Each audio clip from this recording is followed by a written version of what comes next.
Bapak ya. Ya. Baik. Saya mohon izin kalau begitu menambahkan penjelasan yang sudah jelas sebenarnya dari Mas Reza tadi. Hanya saja ini ada sedikit demo Bapak Ibu ya, di aplikasi kira-kira apa yang akan dilakukan oleh Bapak dan Ibu yang sudah terundang sebagai calon peserta PPG dalam jabatan apabila besok sudah dibuka fitur pendaftarannya pada tanggal 15. Mohon izin, mudah-mudahan suara saya cukup jelas dan layarnya sudah tampil. Jelas, Pak. Baik, alhamdulillah. Saya lanjut sedikit Bapak dan Ibu. Nah, untuk di tahap ini Bapak dan Ibu ya, bagi yang terundang, jelasnya awalnya akan ada notifikasi ya. Selain itu penanda berikutnya adalah pada waktu login ke SIM PPG itu ada menu profil ya, ada menu profil yang tampil di mana kalau tidak terundang maka hanya ada menu program lain ya, tidak ada menu profil. Nah, proses untuk pendaftaran ini dilakukan di dalam menu profil atau biodata diri ini ya Bapak Ibu ya. Silakan diklik untuk menuju ke laman ini ya, laman untuk melengkapi profil dan berkas calon peserta PPG dalam jabatan tahun 2022. Nah, di sebelah kanan ini tadi juga sudah ada di tampilannya Mas Reza, ada centang hijau sebanyak 4. Ini artinya adalah kategori persyaratan yang dibutuhkan sebelum bisa melakukan pengajuan berkas ya. Pastikan semuanya sudah centang hijau agar tombolnya aktif, karena salah satu saja masih berwarna abu-abu ya, yang artinya statusnya belum dilengkapi, maka tombol ajukan berkasnya ini tidak aktif Bapak dan Ibu ya. Nah, kalau sudah seperti ini maka ini baru bisa ajukan berkas. Nah, sebelum saya klik ajukan berkas, mungkin saya review sedikit kelengkapan datanya yang harus dilengkapi oleh Bapak dan Ibu ya. Yang pertama, dari tampilan ini maka silakan scroll ke bawah. Yang paling tampil pertama adalah informasi terkait template surat fakta integritas ya. Bisa diunduh di tombol ini ya, silakan untuk langsung unduh, untuk mengunduh file fakta integritas dengan format doc ya atau docx ya, yang nantinya akan harus diunggah di berkas pendukung. Nah, berikutnya bagian yang pertama adalah Bapak dan Ibu akan diminta untuk melengkapi biodata diri ya. Biodata diri, linearitas, bidang studi PPG, berkas pendukung. Untuk biodata diri yang harus dilengkapi adalah apa kalau nama ini sudah given, ini read only ya Bapak Ibu. Untuk jabatan fungsional ini diisi, jabatan gelar depan jika ada, gelar belakang jika ada silakan dituliskan ya. Kalau tidak ada dihilangkan saja. Kemudian kode pos dan mata pelajaran yang diampu ini silakan diisikan juga dengan ada tanda ini, artinya mandatori atau wajib diisi ya, tanda bintang merah. Kemudian informasi rekening juga diisi. Kontak nomor HP atau WA ini juga silakan diisi dengan nomor yang aktif yang memang digunakan oleh Bapak dan Ibu untuk WhatsApp. Juga alamat surat elektroniknya juga diisi dengan alamat surat elektronik Bapak dan Ibu. Mohon jangan diisikan alamat surat atau format ID SIM PKB lagi, walaupun formatnya seperti format surel. Namun silakan diisikan dengan alamat surat elektronik Bapak dan Ibu. Jika sudah, silakan klik simpan ya. Jika diklik simpan, jika lengkap maka akan ada notifikasi yang muncul, kemudian tombolnya dari abu-abu berubah menjadi hijau. Nah, itu untuk biodata ya Bapak Ibu. Berikutnya adalah linearitas. Nah, ini yang penting Bapak dan Ibu untuk dilengkapi, dan di SIM PKB cara melengkapinya adalah sebagai berikut ya. Silakan diisikan Bapak dan Ibu itu lulusan dari perguruan tinggi mana dan program studi apa di sini, jenjang pendidikan S1 atau D4 ya, sesuai dengan persyaratan PPG dalam jabatan, tahun lulusnya, kemudian untuk jenjang bidang studi, dan bidang studi inilah yang nanti akan menentukan bidang studi PPG apa yang bisa dipilih oleh Bapak dan Ibu. Jadi sebetulnya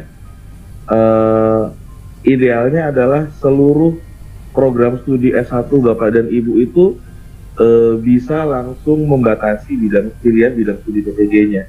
Hanya saja nomenklatur untuk program studi S1 Bapak dan Ibu kan cukup beragam, banyak sekali ragamnya, dan kami belum bisa memetakan keseluruhannya ya, karena bisa jadi nama program studinya berbeda untuk satu program studi yang sebetulnya sama ya. Nah ini artinya tidak bisa otomatis dari pemilihan program studi ini ya. Silakan dipilih bidang studinya yang mendekati terkait atau sama dengan program studinya, kemudian disimpan ya. Nah ini yang nanti akan membatasi pilihan bidang studi PPG yang muncul Bapak dan Ibu ya. Jadi jenjangnya tadi dan bidang studi ini akan membatasi pilihan bidang studi yang muncul. Jadi tidak seluruh bidang studi tampil, namun sudah dibatasi oleh bidang studi yang tadi ya. Namun jangan juga melakukan pengisian yang tidak semestinya. Misalnya lulusan dari teknik informatika, kemudian bidang studinya yang dipilih PGSD, tentunya di sini nanti akan muncul PGSD. Memang Bapak dan Ibu bisa melakukan pilihan sampai acuan, tapi pada waktu verbal pasti akan ditolak permanen karena tidak linear ya. Jadi nanti berdasarkan tabel linearitas yang juga kemarin kami menerima pembaruan, maka ini juga akan diupdate agar nanti sesuai dengan kondisi yang terakhir.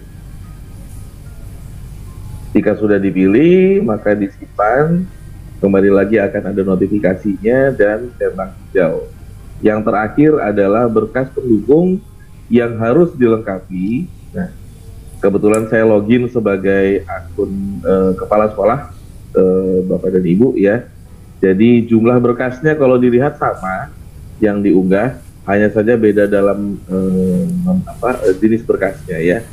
Untuk kepala sekolah yang dipindai adalah SK pengangkatan pertama mengajar, kemudian SK pengangkatan mengajar terakhir, lalu SK pengangkatan sebagai kepala sekolah, dan fakta integritas. Nah, khusus untuk fakta integritas, kalau tadi belum unduh di atas, kami sediakan juga di bawah ya, di sini ya, walaupun ini double ya, nanti diperbaiki, tapi ada tombol unduh untuk template fakta integritas juga di sini. Nah, cara untuk mengunggah berkasnya, kalau di sini dilihat ini semua sudah ada unggahannya Bapak dan Ibu.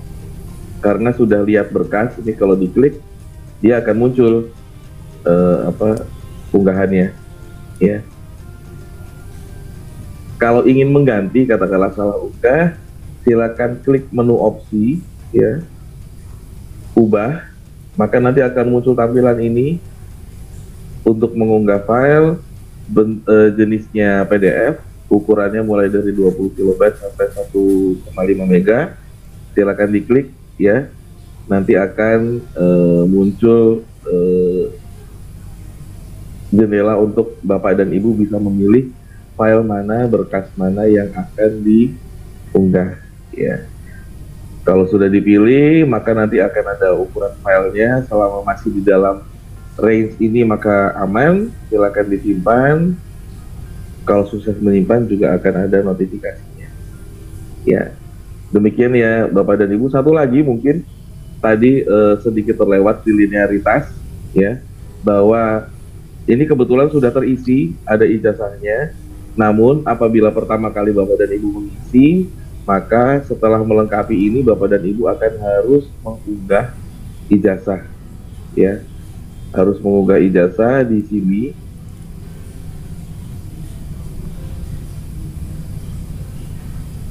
Sama seperti tadi ya, di sini saya coba kalau filenya kecil, ternyata sepanjang masih dalam range ukuran file ini maka akan bisa tersimpan. Namun diusahakan kalau bisa filenya yang jelas Bapak dan Ibu, agar pada waktu di file nanti juga jelas terlihat dan tidak menyebabkan kesalahan file. Nah, apabila sudah lengkap semua hingga berkas pendukung, semua centang sudah hijau, silakan klik ajukan berkas.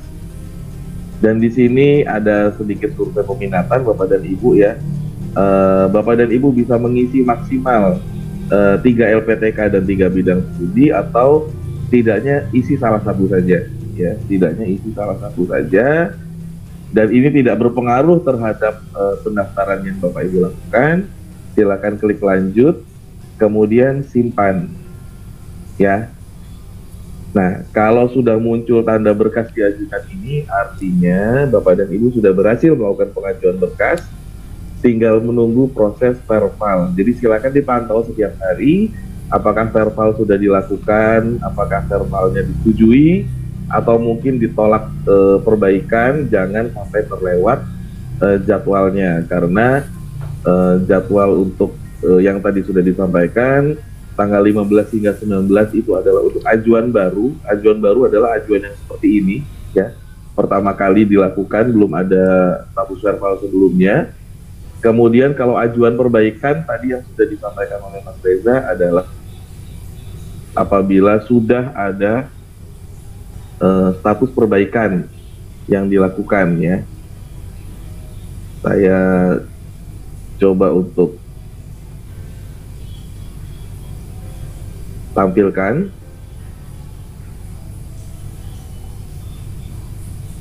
satu lagi contohnya untuk ajuan perbaikan.